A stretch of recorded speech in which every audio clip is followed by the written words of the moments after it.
introducción a los profetas. Son 5 profetas mayores, 5 mayores. ¿Y sabe cuáles son? Isaías, Jeremías y Lamentaciones es por Jeremías y por eso se incluye en los profetas mayores. Luego Ezequiel y Daniel en la Biblia nuestra. En la Biblia hebrea se acuerdan que Daniel se incluye en los escritos.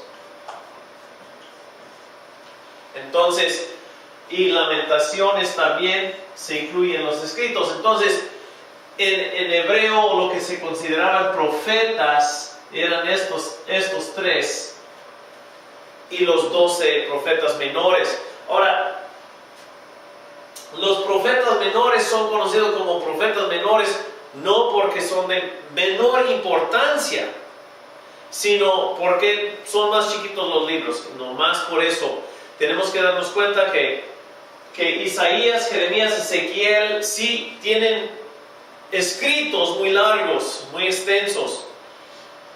Y qué bueno, porque nos da una idea más amplia del ministerio de profecía a través de muchos años. Pero todos estos profetas profetizaban en un periodo entre el reino de Salomón y la caída de Jerusalén ante los babilonios, hasta en el exilio y hasta el fines del Antiguo Testamento con Daniel y Malaquías. Todos son importantes para su tiempo. Es importante ubicar los profetas. Voy a poner aquí los 12 menores. No vamos a tomar el tiempo de nombrarlos todos, pero sí deben de aprender los nombres de los 12 profetas menores en orden para el examen.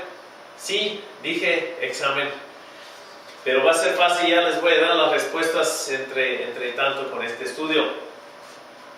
Entonces tenemos los profetas, los 5 mayores. Daniel, vamos a decir que es diferente. Lamentaciones es más como poesía.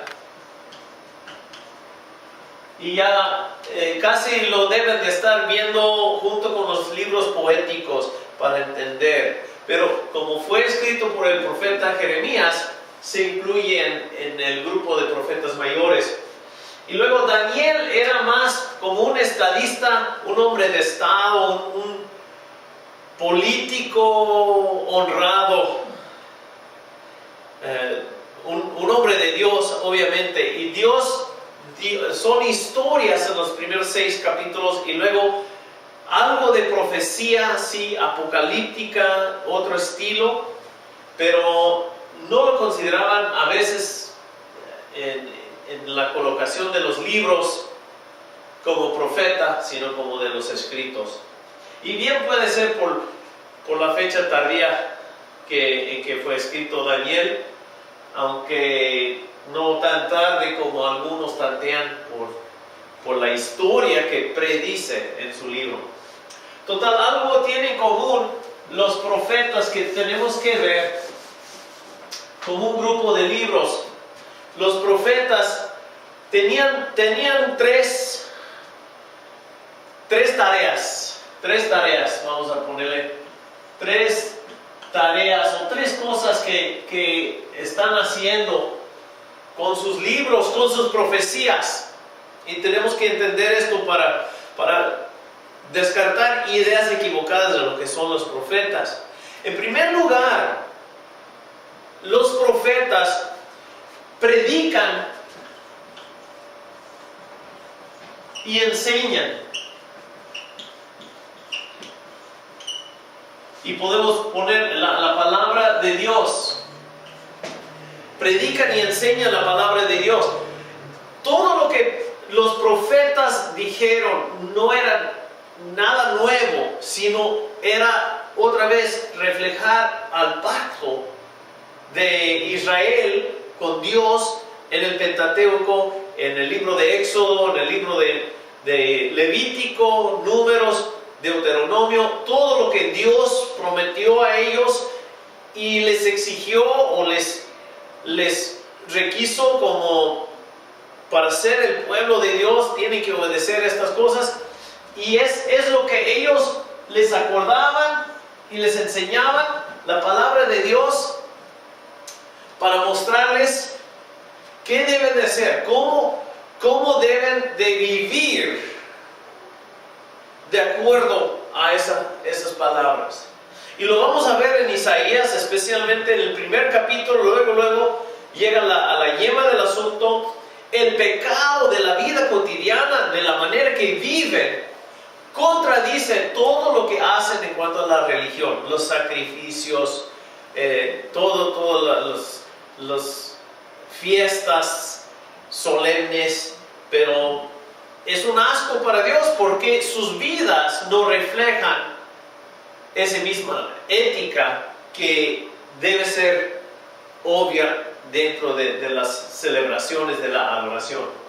Entonces, primero que todo, unos dicen, no, pues una profecía va a decir lo que va a pasar. No, hasta la fecha, muchas veces la profecía es decir lo que está pasando en el momento, si está de acuerdo a la palabra de Dios o no. Entonces, si nos acordamos de los 5 dones del Espíritu Santo en Efesios 4, habla de apóstoles, los fuertes, los macizos, los apóstoles, los fundadores de iglesias, gordos así, y luego dice profetas, y se puede acordar con este dedo que el profeta que señala a los que están viviendo de acuerdo a la palabra de Dios o no. Evangelista, el que se destaca más, y el pastor, el dedo pues del anillo que conecta al corazón, y el meñique pues el maestro, porque limpia el oído para que escuchen bien. Entonces, su primer tarea de los profetas es predicar y enseñar la palabra de Dios y llamar al pueblo de Dios a volver a caminar, a vivir en los caminos de Dios. La segunda cosa que hacen es lo de predecir.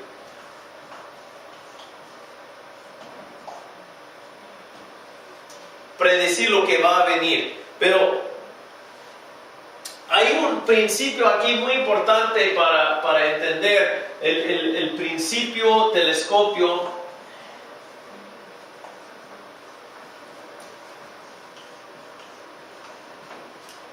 Creo que puse 3 tareas y no veo dónde puse la tercera tarea aquí. Primero, creo que es prioridad pues de predicar y enseñar la palabra. Y luego predicen cosas. No son predicciones nomás para decir, tengo poder para decir el futuro. Es predecir muchas veces o juicio o bendición según están cumpliendo con la palabra de Dios. Si predice una invasión de los babilonios, es porque está diciendo, va a haber un juicio. Aún está diciendo, arrepiéntense. Aún el mensaje es, arrepiéntense, y puede cambiar. El hecho es de que no cambiaron, siguieron en sus caminos y así llegaron a sufrir ese juicio. Otro principio, y podemos ponerle aquí telescopio, es llamar al pueblo de Dios al arrepentimiento. Y también cuando ellos veían la profecía así como un blanco, lo veían, aquí está el ojo del profeta, está viendo así fue la profecía, pero en plano ellos lo veían así, Jehová. Pero a través de los años nosotros vemos que es más así. Algunas cosas se cumplían en el tiempo cercas al profeta. Algunas cosas después. Esto tiene la... Y algunas cosas se van a cumplir hasta finales, al fin del mundo. Entonces, viene mezclado. ¿Por qué? Porque Dios es el mismo ayer, hoy y para siempre. Es un principio en la Biblia de que Dios no cambia. Los principios son iguales. Entonces, muchas veces las profecías sí pueden aplicarse en el tiempo del profeta. Y de prioridad debe de buscar la interpretación que tenga sentido para los primeros oyentes o lectores de la profecía.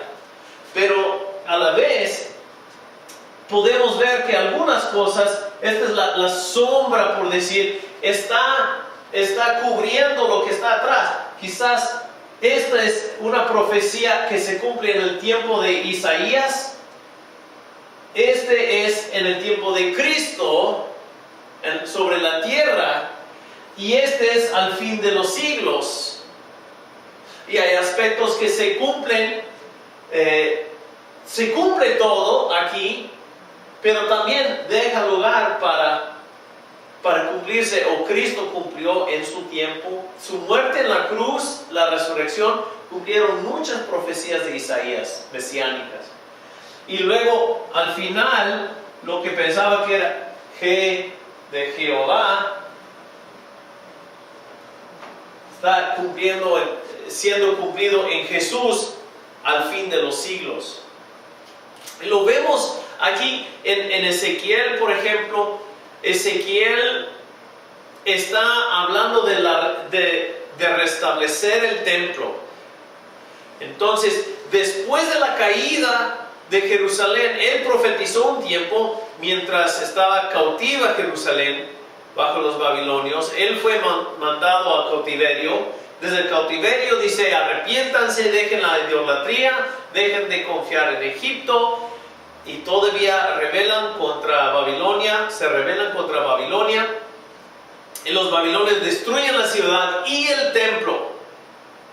Y Dios le da a Ezequiel una visión de un templo restablecido.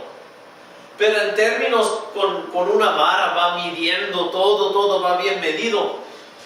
Y sí, era la promesa para darles esperanza a los que estaban en cautivo, para darles aliento, esperanza a seguir, que se cumplió cuando otra vez se restableció el templo en el tiempo del regreso de Esdras. Y de ahí, en un sentido espiritual, ese templo era más puro, más exacto en sus dimensiones, en la dimensión espiritual, en que ya no había idolatría. Ya desde la destrucción de aquel templo de Salomón y la construcción del segundo templo, no se metió idolatría, no se mezcló con la idolatría en el templo. A la vez, cuando Cristo vino, cuando Cristo murió por nosotros, Él también estableció un nuevo templo, Él siendo la piedra principal, la angular, y los apóstoles, el fundamento. ¿No sabéis que sois el templo de Dios y el Espíritu de Dios mora en vosotros? 1 Corintios 3:16. Y en ese sentido, en la iglesia, al establecer la iglesia cristiana, se establece el pueblo de Dios con esas medidas exactas y perfectas. Pero todavía tenemos los desperfectos aún en la iglesia. Y en ese sentido, al final de los siglos, cuando Cristo venga otra vez, va a establecer la santa ciudad, con las medidas y hasta las palabras de Juan Apóstol en Apocalipsis, suenan como Ezequiel en los últimos capítulos de su profecía, de que va a establecer una ciudad perfecta, la ciudad santa, va a bajar del cielo y representa pues otra vez el verdadero templo espiritual en toda su perfección. Entonces no es que se va a cumplir en esto, en aquello y a ver quién adivina qué. Sí tenía mensaje para la gente del tiempo. Después tenía mensaje para el tiempo de Jesús y el establecimiento de la iglesia. Muchas profecías así se cumplieron en la vida de Jesús y en el libro de los Hechos. Y muchas se han cumplido y se cumplirán en su sentido final y perfecto ya cuando Cristo venga otra vez. Este es el principio telescopio, porque estos tres, a través de los siglos, los profetas lo veían de frente, todo hecho sobre un solo superficie. Entonces es por eso que hay mezclado muchas veces profecías mesiánicas con profecías que se tienen que determinar su cumplimiento ya en el tiempo del profeta, porque tenía que cumplirse en el tiempo en algún sentido para tener un impacto en la vida de los que escucharon las profecías. Unos dentro de unos días sufrieron los juicios predichos en la profecía. Entonces, muy importante entender que sí es predicción, es predecir el futuro, pero juicio o bendición en cuanto a la primera tarea de predicar y enseñar, de alinear sus vidas con la palabra de Dios. Cuando comenzamos entonces a examinar los profetas,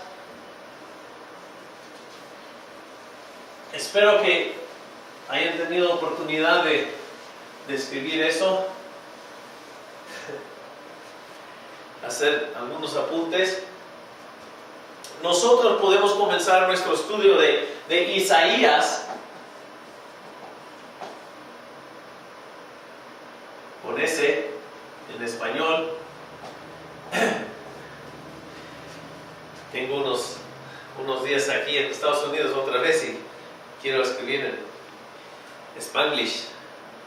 Isaías, entonces si vamos a abrir nuestras Biblias a Isaías capítulo 1, versículo 1, vemos que lo primero que hace en la mayoría de los profetas es darnos una ubicación histórica y geográfica.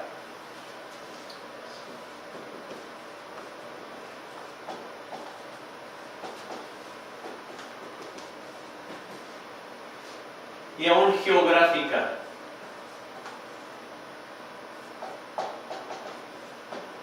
¿Por qué es importante saber cuándo y dónde predicó el profeta? Porque del libro de los Reyes, de otros libros históricos, podemos ver cómo era el tiempo. Era tiempo de prosperidad, era de otra historia fuera de la Biblia aún. Podemos determinar si era una profecía un poco antes de la invasión o había ciertos enemigos amenazando a Israel y ciertas alianzas políticas que no honraban a Dios, no confiaban en Dios. Eso es a raíz de muchas de las profecías, la situación política, histórica y sobre todo muchos de los profetas o profetizaban en Israel del norte, de las 10 tribus del norte, o profetizaban a Judá y tenían diferente tiple muchas veces sus profecías, por lo que Judá tenía el templo e Israel tenían sus ídolos, sus altares a los Baales, era diferente tipo. ¿Se acuerdan de la historia de Israel? ¿Qué es esta línea? A ver, enfoque enfoque en esto. ¿Qué es esta línea? Patriarcas. Alguien dijo, estoy seguro que alguien dijo patriarcas ya, ahí donde están. Luego esto es ¿qué? Correcto, esclavitud en Egipto. Y luego este periodo siguiendo, estoy escuchando las respuestas: conquista y jueces. Conquista de la tierra prometida y jueces. Ahí va Samuel, primer rey de Israel. Correcto, Saúl, segundo rey. ¿Quién dijo? David, su hijo. Correcto, Salomón. Y después de la muerte de Salomón, ¿en qué año? Sí, lo dijo aquel hermano. 931 antes de Cristo se divide el reino. 10 tribus en el norte, que se llama Israel ahora, y Judá y Benjamín en el sur. Israel, otra vez 722, llevado a cautiverio. Entonces los profetas que profetizaban a Israel, a las 10 tribus del norte, era en el siglo VIII antes de Cristo, en 722 para atrás. Algunos profetizaban a los dos, pero siempre los profetas en el primer versículo a veces nos dice en qué, en reino de cuáles reyes, y tenemos que ver, había reyes acá en Israel, Jeroboam, sobre todo, y Roboam fue el primero aquí en el sur. Isaías predicaba, dice el 1:1, Isaías dice, visión de Isaías, hijo de Amós, que no se confunda con Amós el profeta, con S, este es Amós con Z. Isaías, la cual vio acerca de Judá y Jerusalén, la capital de Jerusalén, en días de Usías. Podemos fechar Usías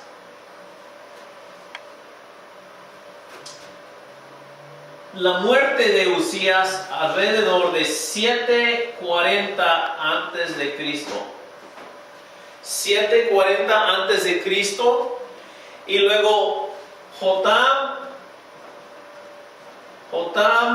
Acaz, y hasta el reino de Ezequías.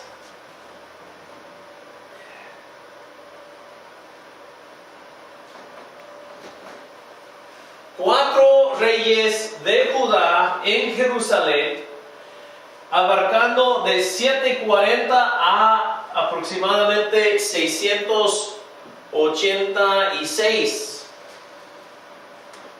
antes de Cristo. Casi 60 años del ministerio. Casi 54 años. 54 años de su llamado. Y sabemos que fue en el año de la muerte donde el capítulo 6 de Isaías describe el llamado de Isaías, en el año que murió el rey Usías. Es posible, porque hay unos capítulos, obviamente antes del capítulo 6, que algunas de sus profecías él empezaba a profetizar antes de la muerte de Usías, pero vemos que eso fue cuando él fue lanzado al ministerio con más energía, porque había recibido ese llamado más directo del Señor, ¿quién irá? ¿Quién irá? Él dijo, heme aquí. Entonces, muy importante que veamos la ubicación. ¿Por qué? Porque para Israel y Judá, en los años 800 a 750, eran años prósperos. No había amenazas de otros, había mucha movimiento de mercancía y ellos podían estar pues viviendo con más lujos, con más cosas. Pero hace esos años empezaron a atacar a Siria, los asirios, que en fin en 722 tomaron a Samaria, pero empezaban a atacar aquí en el año 734. Entonces, unos 6 años después del comienzo del ministerio de Isaías, se empezó a cumplir esos juicios sobre Israel. La amenaza de los asirios también fue para Judá, para Jerusalén, y tomaron los asirios en 722, cayó Samaria, la capital de Israel, y en ese tiempo Israel hacía alianza con Siria, no poniendo su fe en el Señor. Decían Siria, no Asiria, sino Siria, capital Damasco. Decían, vengan, ayúdanos contra los asirios, en vez de decir a Judá, su hermana, sigamos al Señor, vamos a confiar en el Señor que otra vez va a restablecer el pueblo de Dios. Y cayó Samaria porque no confió en el Señor, confiaba en sus antiguos enemigos, los hizo amigos, alianzas políticas, y nos hace pensar cuando viene la amenaza a nuestras vidas o a la vida de la iglesia, ¿hacia dónde nos volteamos? Luego al Señor, a volver a decir, Señor, viene esta amenaza porque estamos sirviéndote o porque no estamos sirviéndote. Analizar un poquito y decir, ¿estamos confiando en que tenemos muchos ingresos? ¿O estamos confiando en que la economía va bien? ¿O estamos confiando en que, pues el municipio nos favorece? Tenemos que confiar en los principios básicos, que el Señor va a cuidar a su pueblo, y guardar los principios y no comprometernos con otros que no están siguiendo al Señor, para la vida de la iglesia y para la vida del cristiano individual. Algunos estudiosos tantean que los últimos capítulos de Isaías fueron escritos hasta mucho después, hasta 500 antes de Cristo, 250 años más tarde. ¿Por qué? Porque menciona por nombre a Ciro. A Ciro en el capítulo 40 en adelante menciona al rey Ciro de los persas, que no tomó el imperio hasta 539. Pero en el Nuevo Testamento vamos a ver, por eso dicen, hablan de un Isaías antes de la caída de Jerusalén. En este periodo, el Isaías de la historia, dicen, y luego el Deutero Isaías, y hasta el tercio Isaías. Dividen, hasta los comentarios van a ver que hay un comentario sobre Isaías 1 al 39, del primer Isaías, y otro tomo para el comentario sobre Isaías 46.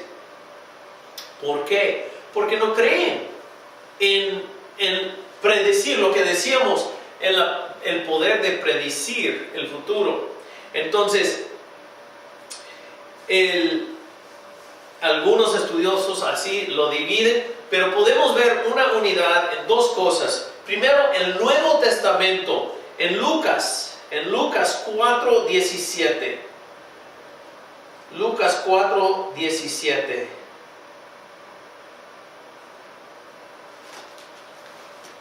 En Lucas 4:17, Jesús es invitado a leer del libro del profeta Isaías. Y dice, se le dio el libro del profeta Isaías, y habiendo abierto el libro, halló el lugar donde estaba escrito: el Espíritu del Señor está sobre mí, por cuanto me ha ungido para dar buenas nuevas a los pobres. Me ha enviado a sanar a los quebrantados de corazón, a pregonar libertad a los cautivos y vista a los ciegos, y poner en libertad a los oprimidos, a predicar el año agradable del Señor. Y Jesús, enrollando el libro, lo dio al ministro, se sentó, y los ojos de todos en la sinagoga estaban fijos en él. Y comenzó a decirles: hoy se ha cumplido esta escritura delante de vosotros. Jesús decía que él era el que había recibido el Espíritu sobre él. Pero lo que es interesante es que dice en Isaías 61, estos versículos que citó, y no dice en el segundo Isaías, dice en Isaías el profeta, el libro del profeta Isaías. Entonces, en el Nuevo Testamento se considera una unidad. No había ningún sentido de que los últimos capítulos de Isaías eran escritos por otro después del tiempo. Entonces, podemos ver que la Biblia afirma que es un solo Isaías, y también una frase que aparece en todo el libro.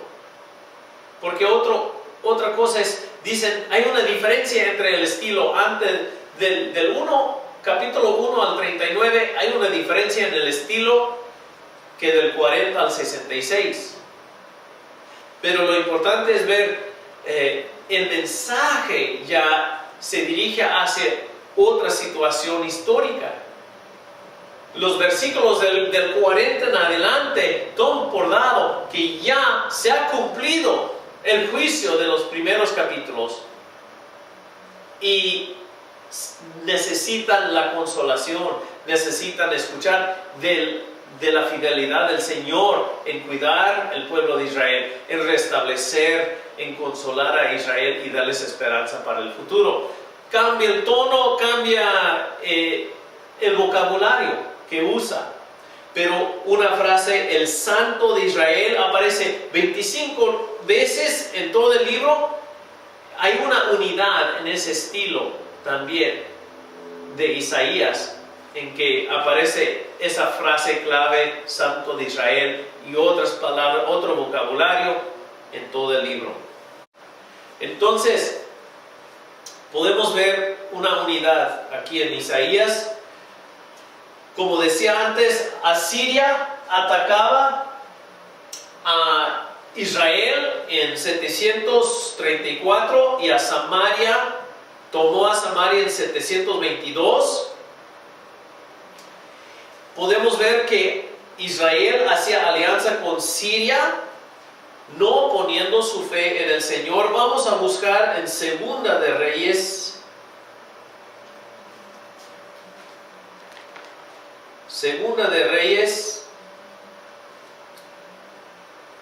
17, capítulo 17 y versículo 7.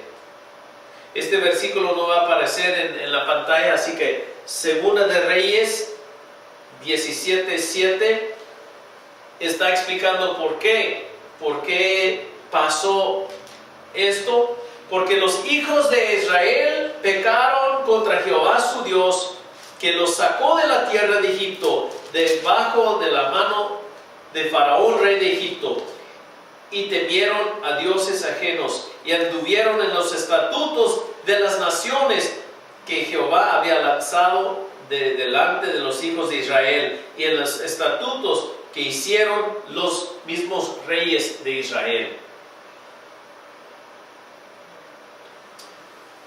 Habla de edificar lugares altos en todas sus ciudades, levantar estatuas, imágenes de acera y quemando incienso a otros dioses. Hicieron muy malas cosas para provocar a ira a Israel, a Jehová. Y los mandó los profetas para advertirles y no obedecieron. Y por eso cayó Samaria al final. Ahí ese capítulo da la explicación teológica, la razón por qué Dios permitió que 10 partes de Israel, de los 12, fueron llevados a cautiverio, dispersos y jamás reunidos en su tierra. Judá también tenía su falsa confianza en Egipto. De todos los pueblos alrededor, no volvieron ni a Moab o algo que pues eran como primos lejanos, ¿verdad? No, sino buscó ayuda en Egipto. Y a veces vemos que Isaías dice que Egipto es como una caña que lo usa como un bastón y pues le atraviesa la mano. No es de confianza, no es para apoyarse. Asiria ataca alrededor del año 700. En medio de este tiempo está atacando a Judá también. Y dicen, Egipto, ven, ayúdanos.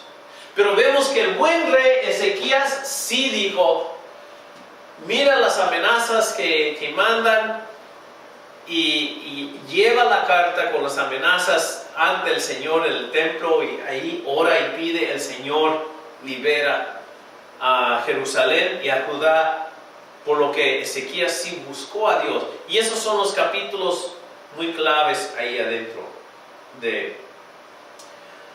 en ese tiempo.